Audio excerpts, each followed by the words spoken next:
L'administration cantonale des impôts vit une révolution. Longtemps resté un univers protégé chargé d'exécuter sa mission sans état d'âme, l'ACI doit tout repenser à la fois. Sa philosophie, sa communication, ses processus de travail.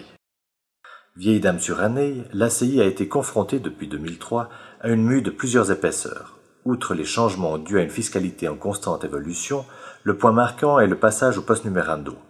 L'ACI taxe en une année ce que l'on faisait avant en 2 ans.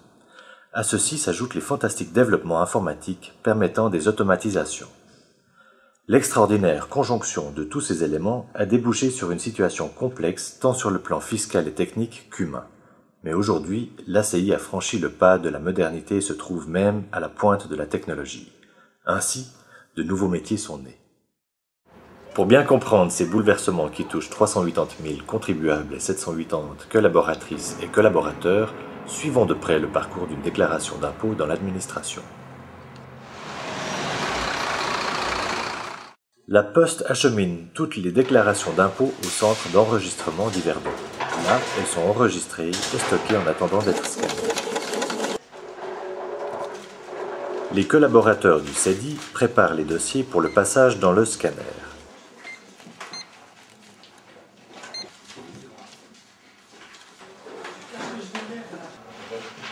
Le scanner numérise les données et les introduit dans le logiciel de taxation appelé TAO.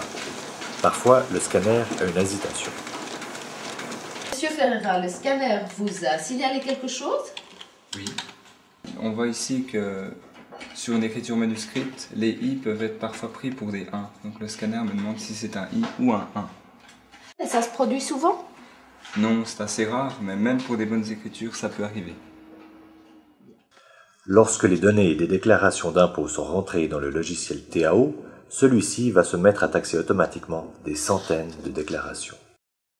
Monsieur Mounou, selon quels critères le logiciel va-t-il repérer les déclarations qu'il va taxer lui-même?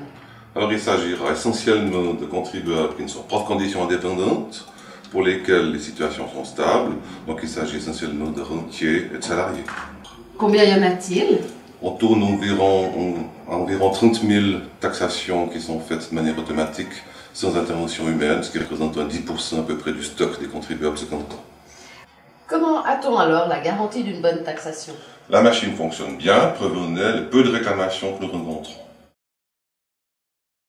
Le logiciel repérera ensuite les déclarations qui comportent au maximum 7 incohérences et qui requièrent donc le raisonnement humain. C'est ainsi qu'un nouveau métier est né, le cybertaxateur. Monsieur Risberg, vous êtes le père des cybertaxateurs. Comment y êtes-vous arrivé? Alors, avec 30 000 déclarations d'impôts automatiques et un seuil maximum, le seul moyen d'arriver, c'était de créer un groupe de jeunes taxateurs orientés vers l'informatique et vers un nouveau métier, vers une nouvelle manière d'aborder la déclaration d'impôts des personnes physiques. Et qu'est-ce qu'il faut comme qualité pour être cybertaxateur? Un bon apprentissage de commerce, une maturité, un œil vif, vouloir travailler sur de nouveaux outils avec une nouvelle déontologie et une nouvelle approche de la fiscalité, vouloir se former par cette voie rapide qui est la taxation par ordinateur et la future taxation par Internet. Bonjour, mademoiselle. Bonjour. Comment ça se passe aujourd'hui? Alors, vous voyez, là j'ai une liste avec les déclarations que je dois traiter. La pile qui me reste, c'est celle que j'ai déjà effectuée aujourd'hui. Elle est impressionnante. Oui, mais d'ici 90 minutes, elle sera terminée. Ok. Et là, vous avez un cas? Alors oui, j'ai un cas.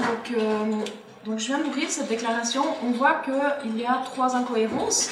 Donc les incohérences, c'est les champs qui ressortent en jaune.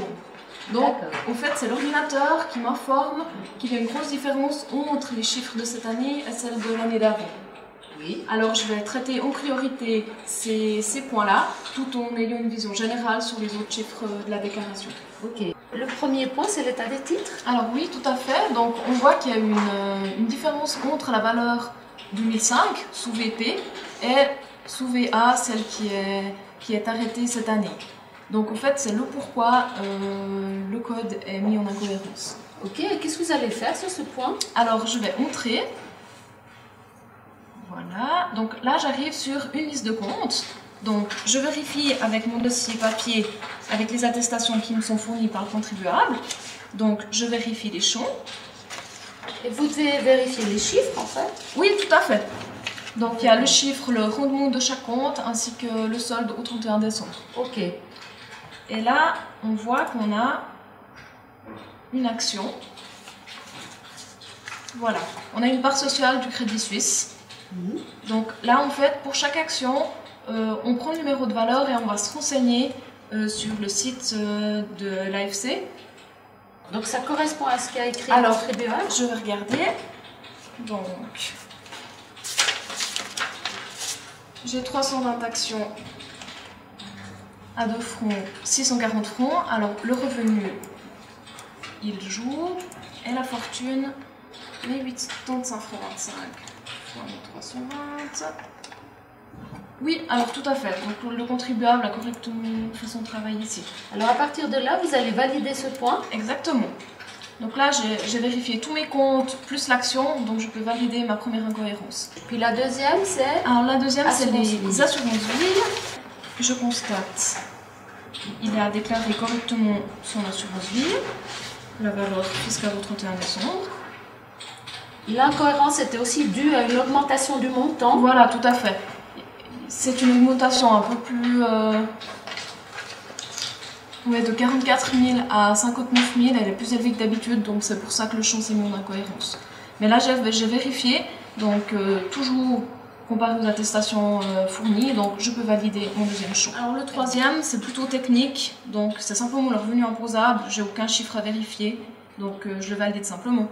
Mais pourquoi vous pouvez le valider simplement? Pourquoi est-ce qu'il est mis en incohérence? Alors, je suppose que c'est... À cause des deux À autres. cause des deux autres, oui, tout à fait. Ça engendre une petite différence. Donc là, votre déclaration, elle est taxée.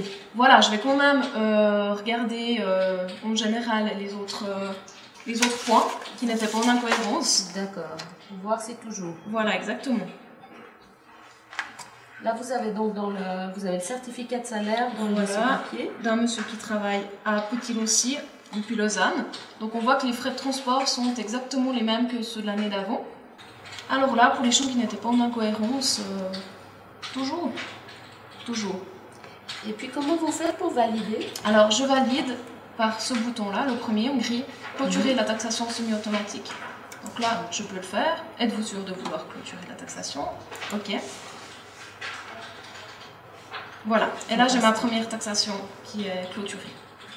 Alors là, vous avez un couple marié avec un enfant mineur. Qu'est-ce qui se passe à l'écran? Alors là, on voit qu'on a 3 incohérences. Donc, le salaire de monsieur ainsi que les frais de transport. Donc, je vais commencer par traiter ces points-là. Alors là, sur le certificat de salaire, je vois qu'en plus de son salaire, monsieur touche 50 000 d'indemnité pour les frais de voyage et frais d'auto. Donc 50 000, c'est une grosse indemnité qui n'est pas imposée. Et je pense qu'il est nécessaire de contacter l'employeur pour avoir des détails, pour savoir ce que c'est exactement. Donc au fait, ce que je vais faire ici, je vais préparer la taxation à une taxation semi-manuelle. Je vais traiter tous les points que je peux, sauf les frais de transport. D'accord. Et c'est pas vous donc qui allez téléphoner à l'employeur? Pas du tout. Donc nous, le but c'est qu'on n'ait aucun contact, ni avec l'employeur, ni avec le mandataire, ni avec le contribuable. Ok. Et les autres points, vous pouvez les valider? Tout à fait, je pense. Donc là, je prépare la taxation semi-manuelle. J'ai une deuxième fenêtre qui va s'ouvrir et là, je vais pouvoir faire mes changements. Donc au fait, ici aussi, je pourrais ajouter une incohérence pour le taxateur semi-manuel. Pour le rendre attentif à ce qu'il doit faire. Exactement. Mais lui, il ne doit pas revérifier toute la déclaration. Non, alors vraiment, il vérifiera uniquement ce qui est en incohérence. Donc, comme on a dit, j'ai tout vérifié sauf les frais de transport. Donc, je vais enregistrer et transmettre ma déclaration à l'OID et il ne restera plus qu'à traiter le point des frais de transport. Parfait. Voilà.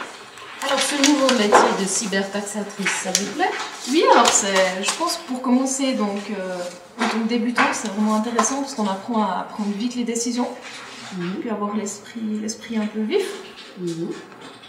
Les déclarations d'impôts non traitées en automatique ou semi-automatique sont prises en main dans les offices d'impôts. Là aussi, du nouveau. Les moins complexes sont traités en semi-manuel par 12 taxateurs. J'ai reçu ce dossier des cybertaxateurs. Je constate à la taxation semi-manuelle que les cybertaxateurs ont quasiment validé tous les points de la déclaration d'impôt. Ils m'ont mis un petit mémo concernant la pension alimentaire qui a été acceptée. Et il reste en suspens le point déduction sociale pour le logement. Moi, par rapport à la cybertaxation, j'ai la déclaration antérieure en ma possession, où je peux voir s'il y a un bail à loyer.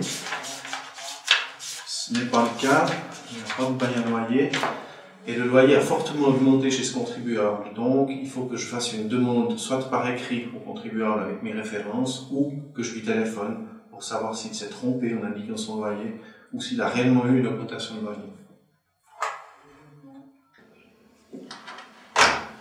Je viens d'avoir le contribuable en ligne, il m'a dit qu'il avait indiqué à tort les charges dans son loyer, qui devait être le loyer net. Je vais donc supprimer ce montant et valider le dossier. Après les 10% d'automatique, les 30% de semi-automatique, les 30% de semi-manuel, il reste 30% des dossiers à taxer. Ce sont des dossiers complexes, Monsieur Maillard. C'est quoi un dossier complexe? Un dossier complexe, qu'est-ce que c'est? Bien, c'est un dossier qui mérite une attention tout à fait particulière de par ses caractéristiques. Pensons particulièrement aux contribuables indépendants qui déposent une comptabilité souvent difficile à lire. Pensons à toutes les personnes qui ont une situation qui change. Pensons aux modifications de situation familiale.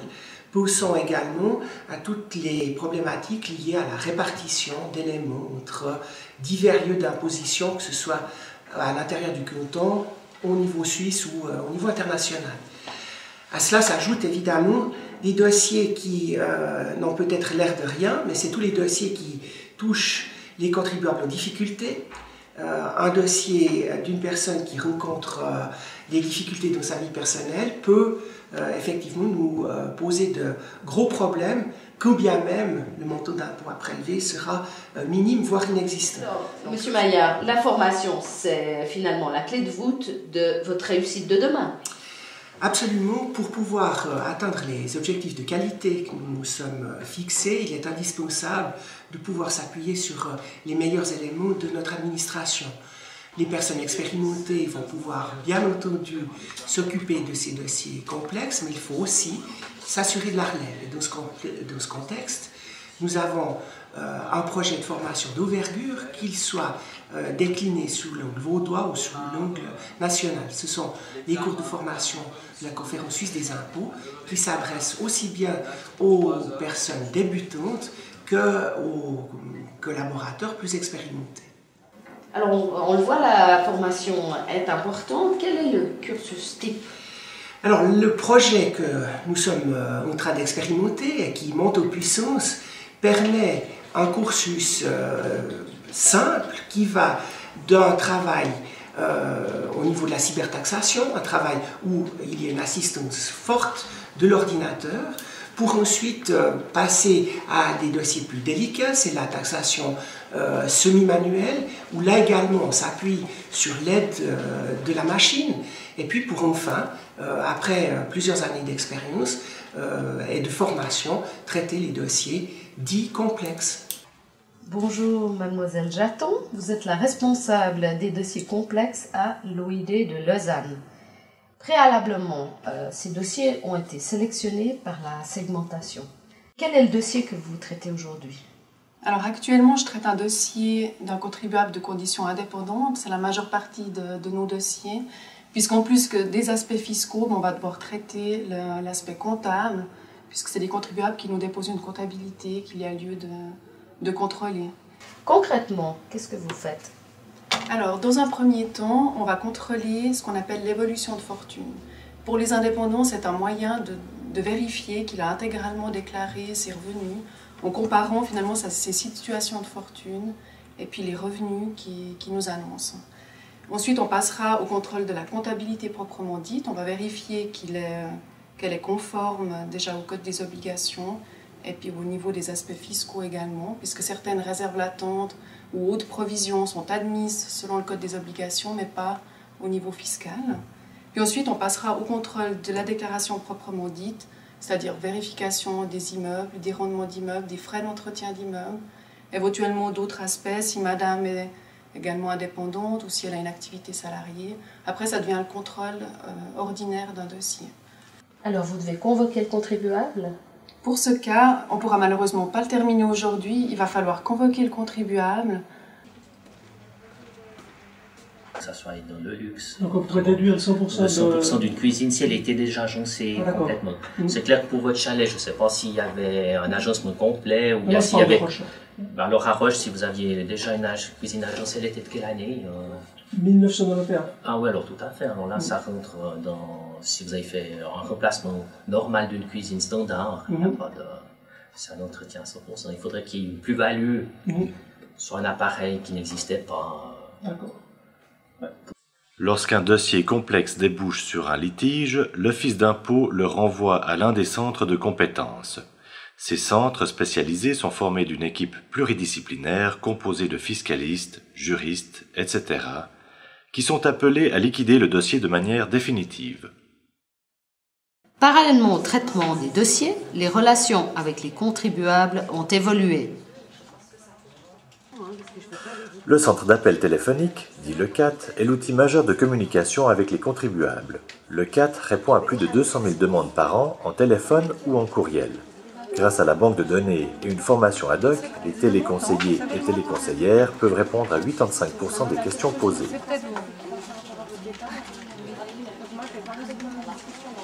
D'accord. Autre innovation unique en Suisse, le groupe des utilisateurs. Formé de 23 personnes issues de la société civile, travaillant ponctuellement avec l'administration fiscale, il permet de prendre le pouls de la population sur les nouveaux projets.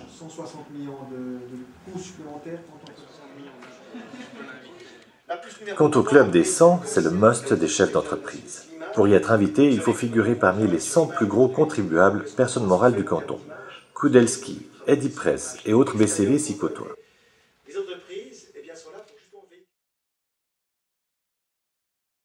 Vous venez de visionner un petit film qui présente les différents métiers que l'ACI a en son sein. Les impôts, ça nous concerne toutes et tous, puisqu'on est tous contribuables. Je suis également aussi un contribuable vaudois.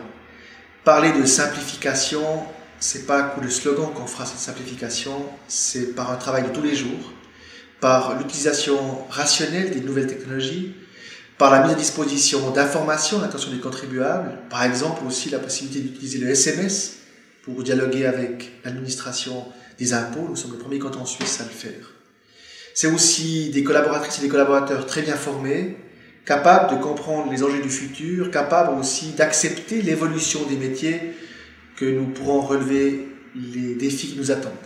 Alors bon vent à notre administration centrale des impôts et à tous les offices d'impôts.